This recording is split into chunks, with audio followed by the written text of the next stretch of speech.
selamat datang di podcastnya Perdana Himae.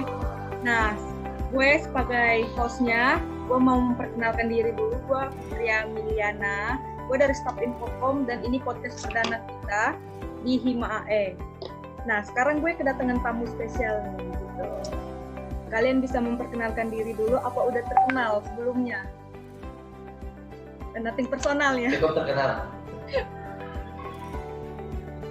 Ya baik, silakan memperkenalkan diri nih sebagai wakil dan ketua Himae.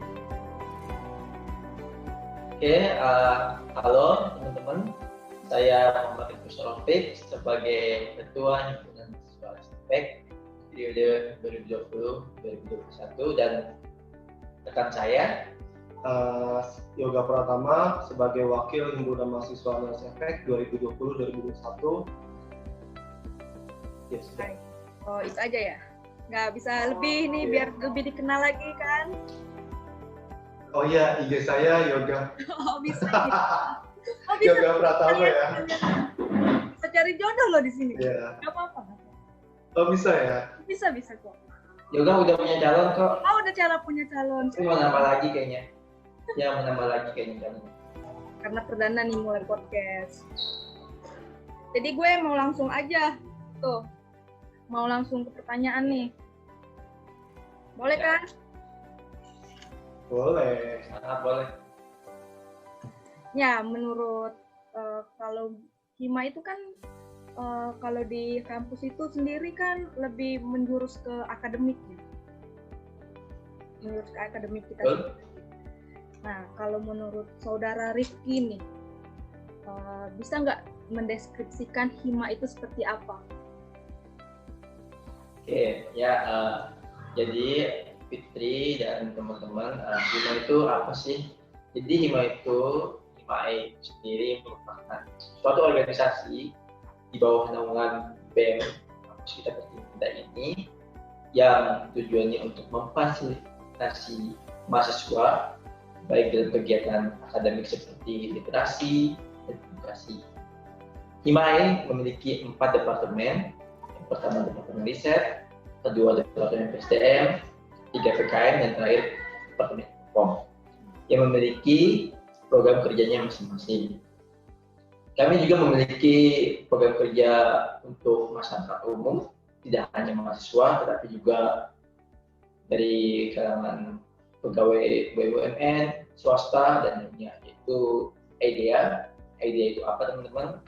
Jadi IDEA itu adalah kepanjangan dari Investment Discussion and Economic Analysis, merupakan seminar nasional yang membahas isu hangat tentang ekonomi, khususnya pasar modal, yang rutin kami selenggarakan setiap tahun. Tapi untuk 2 tahun belakang ini kita masih terkendala karena force majeure ini teman-teman, yaitu pandemi COVID-19 ini, dan semoga aja di tahun 2022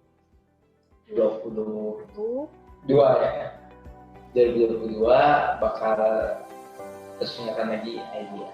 Seperti itu teman-teman. Jadi lebih sangat panjang ya, luas mencakupnya deskripsinya ini ya. Iya, benar sekali. Seberapa penting sih Hima AE ini sendiri menurut wakilnya nih, Yoga? Gimana nih? Seberapa penting? Wih, Mantap.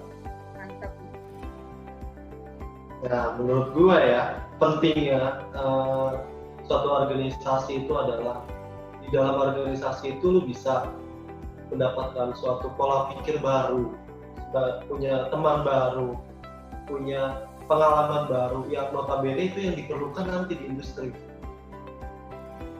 Gue nggak bilang orang yang nggak berorganisasi itu jelek, tetapi kalau di dalam lu masuk di organisasi, lu punya hal yang lebih dibandingkan orang yang tidak di organisasi. Kenapa?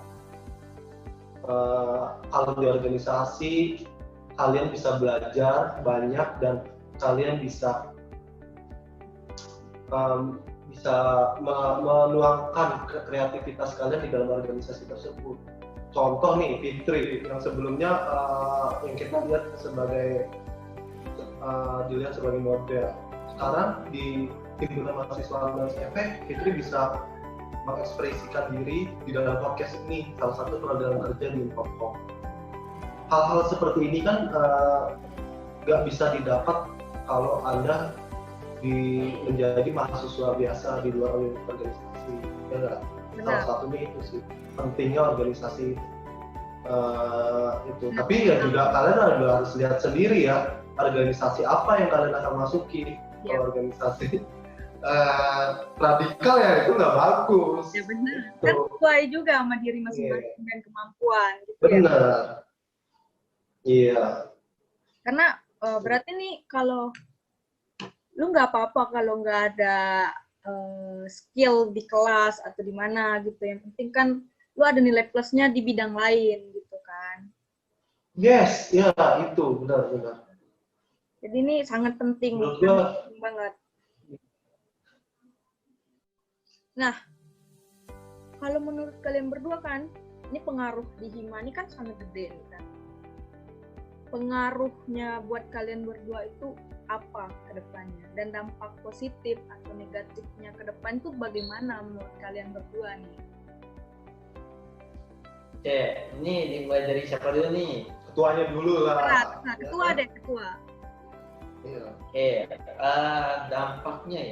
dampaknya itu banyak sih ya. Jadi yang paling itu maksudnya seperti apa? Entah itu kuliah atau tugas atau ada kuis, dan selain kita di kampus, kita pasti ada kegiatan di rumah dong. Jadi sepintar bagaimana kita mengelola waktu itu dengan baik agar semuanya itu dapat terjalani dengan baik. Dan itu juga kemampuan public speaking kita pasti jauh lebih baik dibandingkan orang yang tidak berorganisasi ini. Kenapa kita di organisasi itu dituntut untuk saling berkomunikasi, entah itu sesama anggota atau di luar organisasi kita itu sendiri. Benar. Menurut Yoga sendiri kalau gua sih sama nih sama yang disampaikan Ricky. Experience yang kita dapat itu banyak, knowledge yang kita dapat banyak, tapi yang terpenting adalah pola pikir kita terbentuk gitu. Karena di dunia industri apa dunia kerja nanti yang kita bayangkan selama menjadi mahasiswa biasa itu jauh gitu. Contoh, kalau kita di dalam dunia industri yang gua tahu ya, kita tuh mengerjakan sesuatu itu kerja tim, dan di organisasi itu belajar di sana. Iya benar. Kalau lo nggak organisasi dan lo jadi mahasiswa biasa, nggak bisa kerja tim, itu juga akan sulit sih untuk depannya nanti. Tapi kita garis bawahi ya berdua ya, ini experience yang kita dapat di organisasi. Kita sekali lagi nggak bilang kalau yang nggak berorganisasi itu tidak baik. Ya. Berarti sangatlah berpengaruh, apalagi kan untuk mahasiswa. Ini kan Fitri nanya experience kita nih di dalam organisasi kan. Nah, kalau experience kita di organisasi ya seperti ini, banyak banget manfaatnya. Apalagi untuk ke depan gitu ya. Iya, benar. Kenalan sama alumni atau buat kerja nanti. Networking. Iya. Networking juga bagus. Kalau menurut kalian kan kita nih sekarang lagi pandemi COVID, jadi lewat daring, nggak bisa secara offline dulu nih, apalagi organisasi kan itu mempunyai tujuan bersama dalam menyelesaikan sesuatu kan. Nah, kalau menurut kalian tuh bagaimana sih ngejalanin Hima ini sendiri di tengah pandemi yang kita harus berjaga jarak, yang cuman bisa komunikasi lewat daring, itu gimana sih cara ngejalaninnya sama semua anggota? Apa sulit atau enggak gitu? Oke, jujur itu memang sulit, sebuah tantangan lah. Tidak hanya sebagai organisasi, tentunya pihak seperti lembaga negara atau mungkin perusahaan atau korporasi itu memiliki tantangan untuk WFH gitu ya. Dan bagaimana sih cara kita agar menjalani organisasi ini. Tentunya kita punya penekanan gitu buat anggota kita. Di tengah pandemi ini jangan mengurangi kekeluargaan kita, jangan mengurangi rasa kehangatan kita sebagai keluarga Hima itu sendiri dengan cara kita berkomunikasi nih. Berkomunikasinya walaupun lewat daring, kita pastinya tetap memantau nih teman-teman kita, rekan kita yang melaksanakan program kerja, apakah kita ada kendala, problem, jika mereka ada kendala atau problem, kita dengar, kita saling diskusi, kita rembukin nih penentuan itu seperti apa. Sambil kita terus saling menyemangati anggota kita gitu. Terkadang menyemangati anggota itu lebih gampang daripada menyemangati diri sendiri. Fitri dan teman-teman. Ya. Dan balik lagi itu tujuan dan komitmen kita untuk Hima itu sendiri. Jadi miskom gitu. Kalau komunikasi itu harus benar-benar dijaga di pandemi kali ini ya. Iya, benar sekali Fitri. Harus tetap dijaga dan tetap komunikasinya itu lancar gitu. Dan kalau menurut gue ya Fitri, komunikasi itu kunci dari keberhasilan suatu organisasi. Betul. Menurut gue sih itu komunikasi. Karena miskom sedikit kan aja nih. Ya, karena miskom sedikit aja nih bisa amburadul gitu. Benar. Karena emang benar-benar resmi komunikasi. Nah, kalian kan udah ada di galeri investasi nih. Asik. Ya. Nah, kita di kampus. Nah, galeri investasi, apalagi kan Hima ini menyangkut tentang pasar modal, apalagi jurusan kita sendiri itu kan analis efek. Jadi berbicara tentang saham sendiri itu, kalian berdua udah memiliki akun saham belum kira-kira? Oke, kalau gue pribadi sudah membuka rekening saham itu sejak 2 tahun yang lalu nih. Pertama gue pakai Mirai Aset, tetapi 2 bulan sebelumnya atau 2 bulan yang lalu gue pindah ke Mandiri Sekuritas karena menurut gue Mandiri Sekuritas itu user interface-nya itu lebih bagus, tampilannya itu lebih sederhana daripada platform sekuritas lainnya. Jadi udah ada pengalamannya sebelumnya. Ya, bener banget, udah banyak pengalaman, udah pernah cut loss, sudah dapat dividen, sudah take profit, main sakurannya juga pernah, banyak banget. Yoga sendiri gimana? Udah memiliki akun saham belum? Udah dong. Apa? Kan gue juga di sini juga sebagai PIC Mandiri Sekuritas di Galeri Investasi Universitas Hima Tamrin. Nah dari situ gue juga banyak belajar bagaimana kita bisa memanage portofolio kita, apalagi di Mandiri Sekuritas kan punya fitur-fitur yang bisa kita pakai untuk memanage portofolio kita sendiri gitu. Menurut gue sih apapun sekuritas yang kalian pakai, sekali lagi kalian bisa untuk belajar di sana, dan kalian bisa, kalau menurut gue ya untuk mahasiswa kita bisa belajar di situ.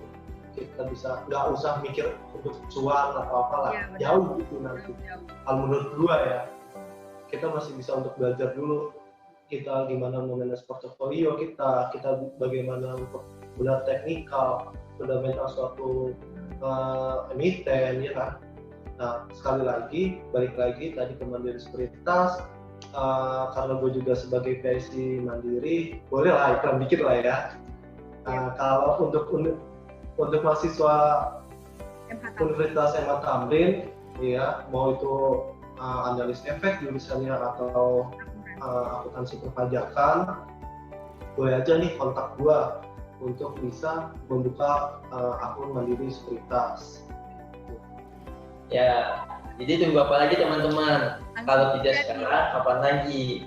Yuk nabung saham di Mandiri Sekuritas. Mantap. Nah, kan gue belum punya nih kan akun saham sendiri atau sebagai calon-calon investor, bukan gue sendiri nih, untuk orang lain juga nih, ada nggak tips dan triknya